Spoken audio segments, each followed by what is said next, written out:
तर आज आहे शंभूच्या स्कूलचा पहिला दिवस।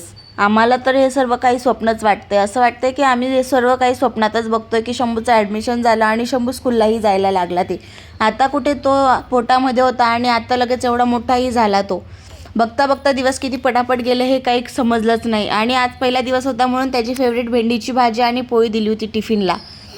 बाकीचं काही नसल्यामुळे फक्त टिफिन आणि वॉटर बॅगच दिली। आणि बघा कसं शाण्या मुलासारखं देवाचं दर्शन घेतोय ते। त्यांचं दर्शन वगैरे घेऊन झाल्यानंतर मीही त्याची छान अशी आरती वगैरे करून घेतली आणि त्याला पहिला दिवस होता म्हणून चॉकलेटही दिले। आणि तो बघा किती आनंदी आहे स्कूलला जाण्यासाठी। ते नाहीतर मुलं खूप रडतात ना स्कूलला जाण्यासाठी, पण शंभू नाही। शंभू एकदम आनंदाने स्कूलला गेला। पण दुपारी स्कूलमधनं फोन आला, दुसरा मुलगा रडत होता म्हणून हाही रडायला लागला, म्हणून त्या पटक्यात जाऊन त्याला घेऊन आली। तर बघा आल्यानंतर शूजही त्याला स्वतःलाच काढायचे। एकदम शाण्या मुलासारखा दिसत होता आणि टिफिनही खाल्लेला नव्हता त्याने स्कूलमध्ये, म्हणून घरी आल्या आल्या त्याने म्हटलं मम्मा मला टिफिनच खायचा म्हणून तेच त्याला खाऊ घातलं। तर चला आता भेटूया नवीन ब्लॉगमध्ये, तोपर्यंत बाय।